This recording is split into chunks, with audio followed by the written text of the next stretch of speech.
حضرت ابو بکر صدیق رضی اللہ تعالی عنہ آپ 313 یعنی بدر والوں میں بھی شامل ہیں، 10 یعنی عشرہ مبشرہ میں بھی شامل ہیں، 4 یعنی خلفائے راشدین میں بھی شامل ہیں، 1 یعنی حضور صلی اللہ علیہ وسلم کے ساتھ غار میں رفیق ہونے کا شرف پانے والے میں بھی شامل ہیں۔ آپ نے بالغ آزاد مردوں میں سب سے پہلے اسلام قبول کیا اور حضور صلی اللہ علیہ وسلم نے جب دعوت دی تو آپ نے فوراً اسے قبول کیا۔ اس طرح سابقین اور اولین میں بھی شامل ہوئے۔ آپ اسلام کے سب سے پہلے خلیفہ ہیں۔ آپ کا اسلامی نام عبداللہ اور کنیت ابو بکر، لقب صدیق اور عتیق ہے۔ نبی کریم صلی اللہ علیہ وسلم نے جب قریش کو معراج کا واقعہ بتایا تو قریش نے اس کی تکذیب کی، جبکہ ابو بکر صدیق نے تصدیق کی۔ چنانچہ حضور صلی اللہ علیہ وسلم نے آپ کی اس تصدیق کی وجہ سے آپ کو صدیق کا لقب دیا۔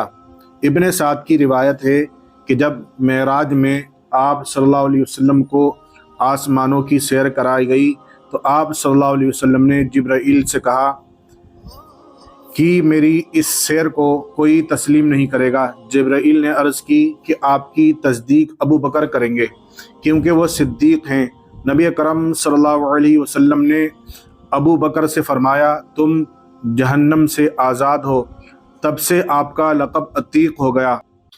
آپ صلی اللہ علیہ وسلم سے تقریباً 2 سال کچھ مہینے چھوٹے تھے۔ آپ کا سارا گھرانہ مسلمان ہو گیا۔ والد ابو قحافہ فتح مکہ کے موقع پر ایمان لے آئے۔ آپ کی صاحبزادی حضرت عائشہ صدیقہ حضور صلی اللہ علیہ وسلم کے نکاح میں تھیں۔ حضرت عمر بن عاص سے روایت ہے کہ رسول اللہ صلی اللہ علیہ وسلم نے انہیں لشکر ذات السلاسل کا امیر مقرر کیا۔ وہ کہتے ہیں کہ میں آپ کی خدمت میں حاضر ہوا اور عرض کی اے اللہ کے رسول صلی اللہ علیہ وسلم، لوگوں میں آپ کو سب سے زیادہ محبوب کون ہیں؟ آپ نے فرمایا عائشہ۔ میں نے پوچھا مردوں میں کون ہے؟ آپ نے فرمایا ان کے والد۔ عشرہ مبشرہ میں سے 5 آدمی حضرت عثمان بن عفان، زبیر بن عوام، طلحہ بن عبید اللہ، سعد بن ابی وقاص، عبد الرحمن بن عوف آپ کی دعوت و ترغیب پر اسلام لائے۔ حضرت بلال کو بھی آپ نے ہی خرید کر آزاد کرایا۔ ہجرت کے سفر کے دوران نبی اکرم صلی اللہ علیہ وسلم اور حضرت ابو بکر جب غار ثور پر پہنچے تو ابو بکر نے حضور صلی اللہ علیہ وسلم کو باہر رکنے کے لیے کہا اور خود غار میں داخل ہو گئے۔ اپنے کپڑے جو خود پہنے ہوئے تھے انہیں ٹکڑے ٹکڑے کیا، غار کو صاف کیا اور جو سوراخ تھے انہیں بند کیا۔ ایک سوراخ رہ گیا تو اپنے پاؤں کی ایڑی کو رکھ دیا اور سید عالم صلی اللہ علیہ وسلم کی خدمت میں عرض کی کہ آپ اندر تشریف لائیے۔ جب رحمت عالم صلی اللہ علیہ وسلم غار میں داخل ہوئے تو ابو بکر صدیق کی گود میں سر مبارک رکھ کر سو گئے۔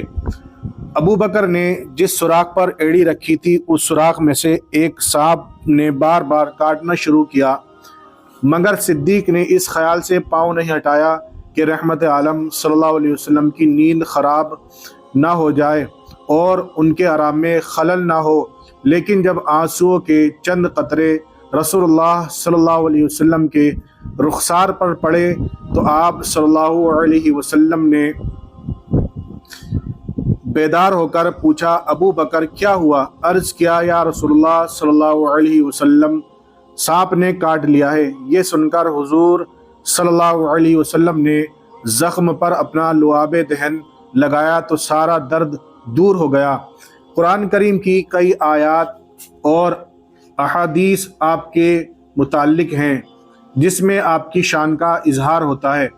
رسول اللہ صلی اللہ علیہ وسلم نے فرمایا کوئی شخص بھی ایسا نہیں جس نے ابو بکر بن ابو قحافہ سے زیادہ مجھ پر اپنی جان مال کے ذریعے احسان کیا ہو۔ حضرت ابو ہریرہ سے روایت ہے رسول اللہ صلی اللہ علیہ وسلم نے دریافت کیا کہ آج تم میں سے کس نے روزہ رکھا ہے؟ حضرت ابو بکر نے کہا میں نے۔ آپ صلی اللہ علیہ وسلم نے فرمایا آج تم میں سے کون جنازے میں شامل ہوا؟ ابو بکر نے کہا میں۔ آپ صلی اللہ علیہ وسلم نے فرمایا آج تم میں سے کسی شخص نے کسی مسکین کو کھانا کھلایا؟ حضرت ابو بکر نے کہا میں نے۔ آپ نے فرمایا آج تم میں سے کسی شخص نے کسی مریض کی عیادت کی ہے؟ حضرت ابو بکر نے کہا میں نے۔ رسول اللہ صلی اللہ علیہ وسلم نے فرمایا جس کسی آدمی میں یہ سب اوصاف اکٹھے ہوتے ہیں تو وہ جنت میں داخل ہو جاتا ہے۔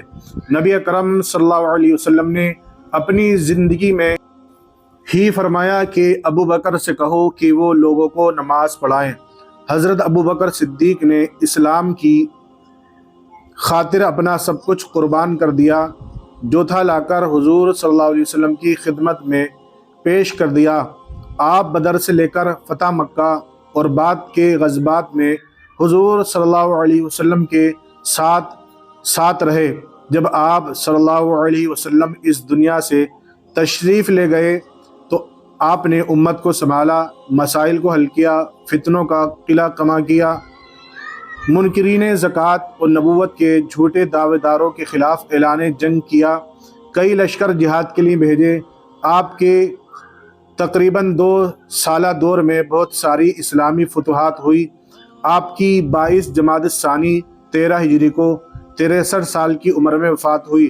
آپ کو یہ شرف بھی نصیب ہوا کہ آپ کی قبر مبارک حضور صلی اللہ علیہ وسلم کی قبر مبارک کے ساتھ گنبد خضرا میں بنی۔